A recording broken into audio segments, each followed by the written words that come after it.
ایمان، تصدیق ضروریات دین.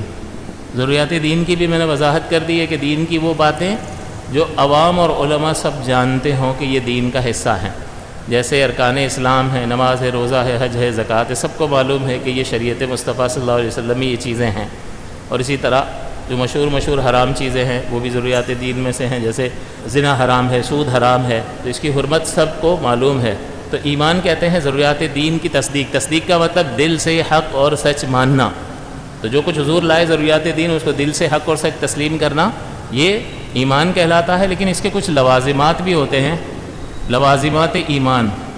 سب سے پہلا لازمہ جو ہے وہ تسلیم و رضا ہے، دوسرا تعظیم، تیسرا محبت، چوتھا جذبہ عمل، اور پانچواں ہے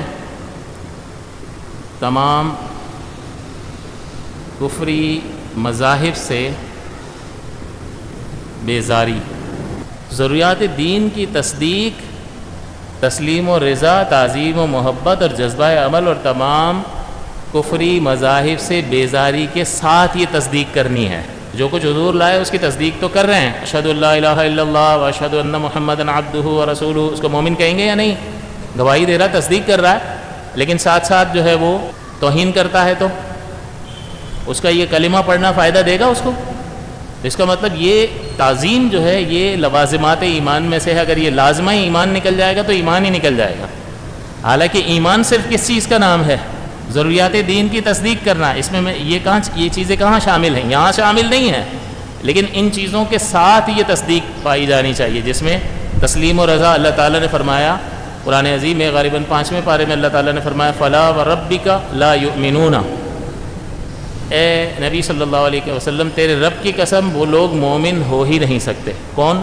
حتیٰ یحکموک فیما شجر بینہم، یہاں تک کہ اپنے آپسی جھگڑوں میں آپ کو حاکم حکم نہ بنا لیں. اور پھر اس کے بعد اللہ تعالیٰ نے فرمایا حتیٰ یحکموک فیما شجر بینہم ثم لا یجدوا فی انفسہم حرجا مما قضیت، پھر جو آپ ان کے بارے میں فیصلہ کر دیں اس فیصلے کے بارے میں دل میں بھی ذرا بھی ناپسندیدگی نہ رکھیں.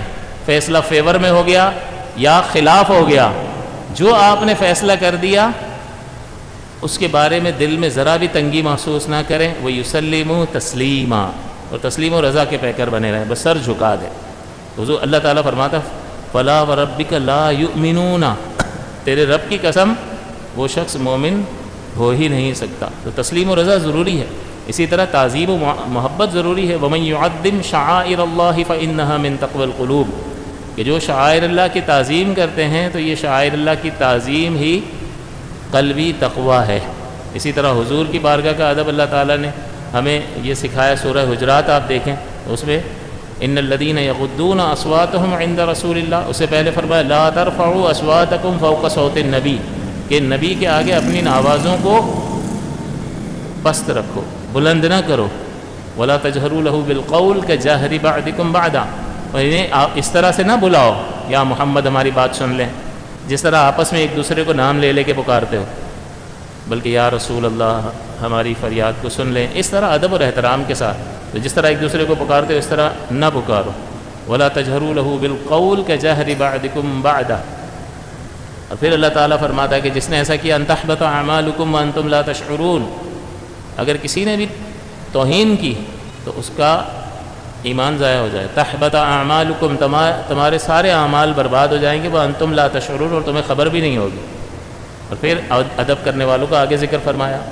تو تعظیم اور محبت، حضور فرماتے ہیں کہ لا یؤمن احدکم حتی اکون احب الیہ من والدہ وولدہ والناس اجمعین، کہ تم میں سے کوئی شخص مومن ہو ہی نہیں سکتا یہاں تک کہ اپنی اولاد، اپنے والدین اور تمام لوگوں سے مجھ سے زیادہ محبت نہ کرے، یعنی میں اس کے نزدیک سب سے زیادہ محبوب نہ ہو جاؤں. اس وقت تمہارا ایمان کامل نہیں ہوتا. جذبہ عمل، بعض اوقات لوگ جو ہے اعتراض کرتے ہیں شریعت کے قطعی احکام پر بھی کہ یار روزے نہیں ہوتے کتنا اچھا ہوتا، اتنی گرمی میں روزے، اور یہ فلاں تراویح نہیں ہوتی تو کتنا. یہ بہرحال تراویح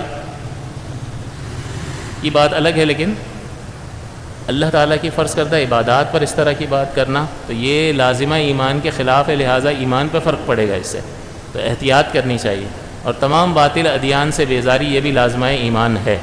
تو اگر کوئی شخص جو ہے کسی کافروں کی کسی مذہبی چیز کی کوئی تعریف کرتا ہے تو اس کا مطلب کیا ہوا کہ وہ اس کا ایمان خطرے میں ہے. تو اس لیے اس باب میں بہت زیادہ احتیاط کی ضرورت ہوتی ہے. ان کے مذہبی تہوار میں شریک ہونے لگ جاتا ہے اور اس کو پسند کرنے لگ جاتا ہے. اسلام کے مقابلے میں کسی بھی کافر جو اسلام کے علاوہ اس کے جسٹ اپوزٹ مذہب ہے ان سے بیزاری کا اظہار کرنا، ان کے بارے میں دل میں کراہت اس کے ہونا اور وہ اسلام سے نکلنا ایسا سمجھے، یعنی اس طرح اس کو ناپسند کرتا ہو، کفر میں پلٹنا یا اسلام سے نکلنا جیسے آگ میں ڈالے جانے کو ناپسند کرتا ہے. تو یہ تصدیق ضروریات دین، تسلیم و رضا، تعظیم و محبت، جذبہ عمل اور تمام باطل ادیان سے بیزاری کے ساتھ یہ تصدیق ہوگی تو اس کو ایمان کہا جائے گا. یہی وجہ ہے کہ کوئی شخص جو ہے ضروریات دینی کا انکار کرے گا تب بھی اسلام سے نکلے گا، لیکن ضروریات دین کا انکار نہ کرے بلکہ ان میں سے کوئی کام کر دے تو تسلیم و رضا، اعتراض کرے حضور کے فیصلوں پر، یا ادب نہ کرے بلکہ ادب کے منافی کوئی عمل کرے تو توہین میں آئے گا، اور توہین میں آئے گا تو یہ کفر بن جائے گا. اسی طرح سے اسلام کے مقابلے میں کفر کی کسی بات کو، ان کے مذہبی باتوں کو ترجیح دینے لگ جائے اور اس کو پسند کرنے لگ جائے تو پھر اس کے ایمان میں خلل واقع ہو جائے گا. لہٰذا ایمان کی تعریف میں تصدیق ضروریات دین تو ہے، لیکن ان 5 چیزوں کے ساتھ یہ تصدیق کرنا لازم اور ضروری ہے.